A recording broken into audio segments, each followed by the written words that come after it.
Hi friends, ఛానల్లోకి స్వాగతం. మీరు గనక శ్రీకృష్ణ భగవానుని భక్తులైతే జై శ్రీకృష్ణ అని కామెంట్ పెట్టండి. ఫ్రెండ్స్, మనము ఈనాటికి కూడా పురుషాధికార సమాజంలో జీవిస్తున్నాము. కుటుంబంలో ఆడపిల్ల జన్మిస్తే ఎక్కువ శాతం కుటుంబంలోని వారంతా బాధపడే పరిస్థితి ఉంది. కానీ ఫ్రెండ్స్, ఇక్కడ ఏమో ఉందని కాదు గాని ఇది మనుషుల యొక్క అజ్ఞానం మాత్రమే.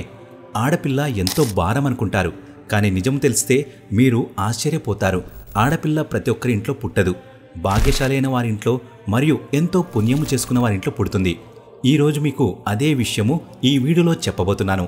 దేవుడు ఎలాంటి వారి ఇంట్లో ఆడపిల్ల జన్మించడానికి ఎంచుకుంటాడు, అది ఎలాంటి పుణ్యకార్యము, ఎలాంటి వారు ఆడపిల్ల తల్లిదండ్రులవుతారు అనే విషయాలు తెలుసుకుందాం. ఫ్రెండ్స్, ఎలాంటి పుణ్యకార్యం చేసుకుంటే ఆడపిల్ల వారింట్లో జన్మిస్తుంది అని అర్జునుడు శ్రీకృష్ణుణ్ణి అడుగుతాడు. అప్పుడు ఏ పురుషుడైనా స్త్రీ అయినా పూర్వజన్మలో పుణ్యము చేసుకున్నట్లయితే వారు ఆడపిల్లకు తల్లిదండ్రి అయ్యే సౌభాగ్య ప్రాప్తి కలుగుతుంది. మరియు ఆడపిల్ల భారమును ఎవరైతే సహించగలుగుతారో వారింట్లో ఆడపిల్ల జన్మిస్తుంది. ఎందుకంటే ఆ భారమును ప్రతి ఒక్కరూ భరించలేరు. ఒక కూతుర్ల ద్వారా మాత్రమే ఈ సృష్టి నిరంతరము ముందుకు సాగుతుంది. తల్లి కావడానికి తన సర్వస్వము దారపోస్తుంది అని శ్రీకృష్ణుడు అర్జునునితో చెప్తాడు. ఓ అర్జున, ఏ రోజైతే సృష్టిలో ఆడపిల్ల జన్మించడం ఆగిపోతుందో ఆ రోజు ఈ సృష్టి కొద్ది కొద్దిగా అంతమవుతుంది. మిత్రులారా, శ్రీకృష్ణ భగవానుని యొక్క ఈ మాటల మీద ధ్యానముంచినట్లయితే ఆయన చెప్పింది సత్యమనిపిస్తుంది. ఎందుకంటే ఏ ఇంట్లో ఆడపిల్ల జన్మించదో ఆ ఇంట్లో వంశవృద్ధి జరగదు. ఎవరింట్లో అయితే ఆడపిల్ల జన్మిస్తుందో వారి ఇల్లు స్వర్గంలా ఉంటుంది. వాడుకలో ఉన్నట్టు కుటుంబంలో ఎవరైనా చనిపోతే కూతురుగా గాని కోడలుగా గాని పిండ ప్రదానం చేయడానికి వీలులేదు అంటారు. కానీ ఇది ఏమాత్రం నిజం కాదు. ఎందుకంటే రామాయణంలో చెప్పినట్టు శ్రీరామచంద్రుని తండ్రి రాజైన దశరథుడు చనిపోయినప్పుడు సీతమ్మ తల్లి రాజైన దశరథుని కోడలైనప్పటికీ అతనికి పిండదానం చేసింది. దీనితో ఆమె యొక్క జన్మకర్మల యొక్క ముక్తి దొరికింది.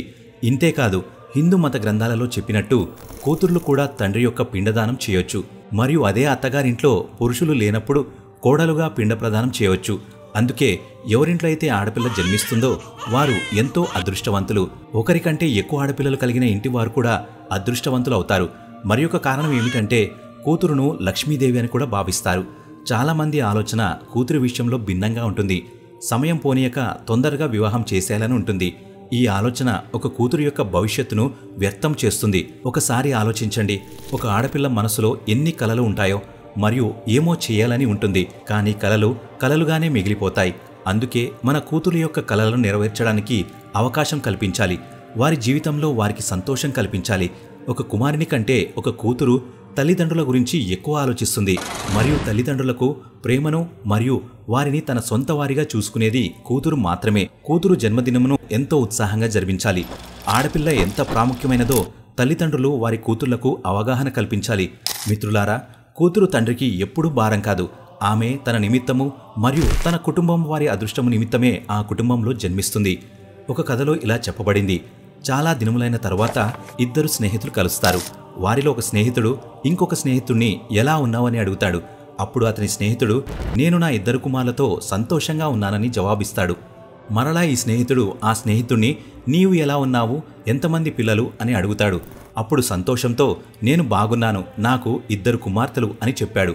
అప్పుడు మొదటి స్నేహితుడు, నేనెంతో అదృష్టవంతుణ్ణి, నాకు కూతుర్లు లేరు అని అంటాడు.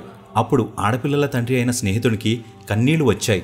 వెంటనే ఆ స్నేహితుని కూతురు, అంకుల్, భాగ్యవంతులకే దేవుడు కూతుర్ని ఇస్తాడు. ఎప్పుడైనా పేదవారికి లక్ష్మీదేవి రూపంలో కుమార్తెను ఇవ్వడు.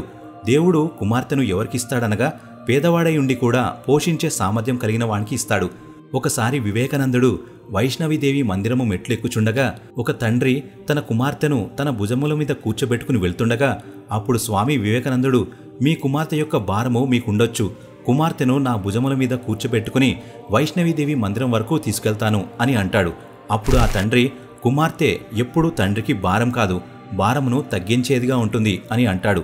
మిత్రులారా, కుమార్తె ఎప్పుడు కూడా ధనాపేక్షకురాలు కాదు, కానీ ఆ కుటుంబ మర్యాదలు కాపాడేదిగా ఉంటుంది. ఇక్కడ ఆలోచించవలసిన అవసరం ఉంది. ఎలాంటి క్రియల వలన వారి కుటుంబంలో కుమార్తె జన్మిస్తుంది మరియు వారి ఇంట్లో లక్ష్మీదేవి రూపంగా ఎంచబడుతుంది అని ఆలోచించాలి. గరుడ పురాణంలో చెప్పినట్టు ఎప్పుడైతే ఆత్మకు నూతన జన్మ దొరుకుతుందో ఆత్మ శరీరానుసారంగా క్రియలు చేయవలసి ఉంటుంది. శరీరము ద్వారా క్రియలు జరిగించి ఆత్మ తన జన్మం యొక్క అర్థవంతమైన ఉద్దేశంను నెరవేరుస్తుంది మరియు నిరర్ధకం కూడా చేస్తుంది. గరుడ పురాణంలో చెప్పిన విధంగా ఏ వ్యక్తి అయితే చనిపోయే ముందు ఏ స్త్రీనైనా జ్ఞాపకం చేసుకుని చనిపోయినచో అతడు మరుజన్మలో స్త్రీగా పుడతాడు. అదే పరమేశ్వరుని తలుచుకుని చనిపోయి ఉంటే ముక్తిని పొందుతాడు.